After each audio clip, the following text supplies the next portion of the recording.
Hello दोस्तों, good morning. स्वागत है आपका आपके अपने चैनल सोच का प्रहार में।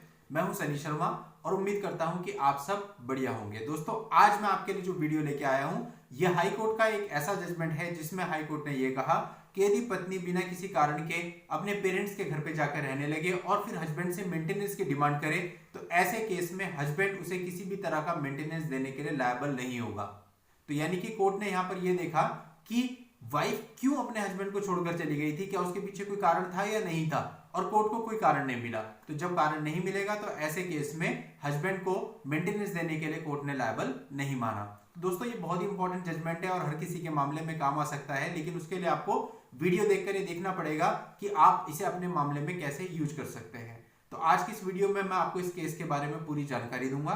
तो पूरी जानकारी के लिए बने रहिएगा मेरे साथ इस वीडियो में। वीडियो को स्किप बिल्कुल मत कीजिएगा। और यदि आप हमारे चैनल पर नए हैं, अभी तक आपने चैनल को सब्सक्राइब नहीं किया है, तो चैनल को सब्सक्राइब करके नोटिफिकेशन बेल पर जरूर क्लिक कर लीजिए, ताकि जब भी मैं ऐसी कोई पोस्ट लेके आऊं, ऐसी कोई लीगल अपडेट लेके आऊं, उसकी जानकारी आपको सबसे पहले मिले। तो चलिए दोस्तों, समझते हैं इस जजमेंट के सारे तथ्यों और सारे फैक्ट्स को। दोस्तों, इस मामले में पत्नी ने पति पर यह इल्जाम लगाया कि पति और उसके घर वाले उसको डाउरी के लिए यानी दहेज के लिए परेशान करते थे, टॉर्चर करते थे और बात बात पे उसको गाली गलौज करते थे, और इस वजह से उसने हस्बैंड का घर छोड़ दिया और वो अपने पेरेंट्स के घर में आ गई। और इसके साथ साथ उसने ये भी इल्जाम लगाया कि उसके पास कुछ गहने थे, उन गहनों को बेच करके उसने एक जमीन का टुकड़ा खरीद लिया और फिर अपने पेरेंट्स की हेल्प से उस पर एक घर बनाया और फिर उस घर में रहने लगी। लेकिन कुछ महीनों के बाद उसके हस्बैंड ने वहां आकर उसको जलाकर मारने की कोशिश करी। हस्बैंड ने अपने जवाब में कहा कि उसकी पत्नी के द्वारा उस पर लगाए गए सारे के सारे आरोप झूठे हैं। उसने कभी भी उसके साथ ऐसा कोई डाउरी की डिमांड नहीं करी, किसी प्रकार का कोई टॉर्चर नहीं करा, जबकि जो वाइफ है वो उसके पेरेंट्स के साथ लगातार मिसबिहेव करती थी और उसके बुजुर्ग माता पिता के साथ गाली गलौज भी करती थी। और जब वो पति के घर से गई तो वो बिना किसी कारण के गई, कुछ भी ऐसा नहीं हुआ था जिसकी वजह से पति ने उसे निकाल दिया हो या उसके पेरेंट्स से कुछ कहा हो। वो बिना किसी रीजन के अपनी मर्जी से अपने पेरेंट्स के घर पर जाकर रहने लगी। दोस्तों, पत्नी ने ये एप्लीकेशन अपने मेंटेनेंस के लिए और अपने 2 बच्चों के मेंटेनेंस के लिए डाली थी, पर जो मजिस्ट्रेट थे उन्होंने ये पाया कि कहीं से भी साबित नहीं होता है कि पत्नी के साथ क्रूरटी की गई है, किसी प्रकार का टॉर्चर किया गया है या उसे फिर घर से निकाला गया है, बल्कि तथ्यों से ऐसा लगता है कि पत्नी स्वयं अपनी मर्जी से ही अपने पेरेंट्स के घर पर रह रही है। तो लिहाजा जो मजिस्ट्रेट थे उन्होंने पत्नी की एप्लीकेशन को खारिज कर दिया और ये कहा कि उसको किसी भी प्रकार का कोई भी मेंटेनेंस नहीं दिया जाएगा।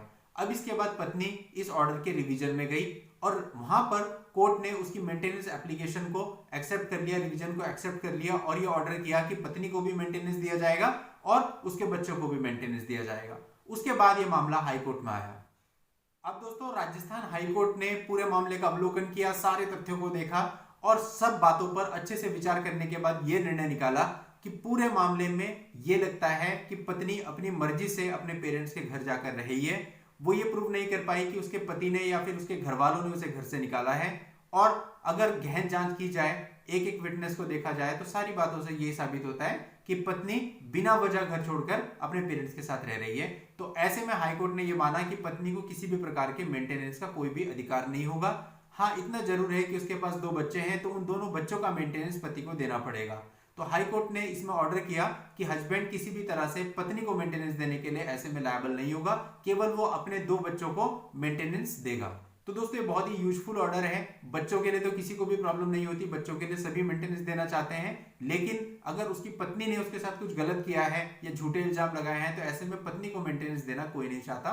तो ऐसे अगर आपका भी मामला है, आपके मामले की परिस्थितियां ऐसी हैं, तो आप इस जजमेंट का प्रयोग कर सकते हैं।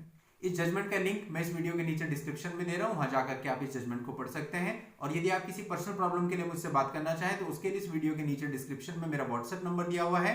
उस व्हाट्सएप नंबर पर व्हाट्सएप मैसेज के द्वारा आप अपनी अपॉइंटमेंट बुक करके मुझसे बात भी कर सकते हैं। तो दोस्तों, यदि वीडियो में दी गई जानकारी आपको अच्छी लगी है तो इस वीडियो को लाइक और शेयर जरूर कर दीजिएगा। और नेक्स्ट वीडियो में नई लीगल जानकारी के साथ मैं आपसे फिर मिलता हूं। तब तक के लिए goodbye and thank you for watching. Take care.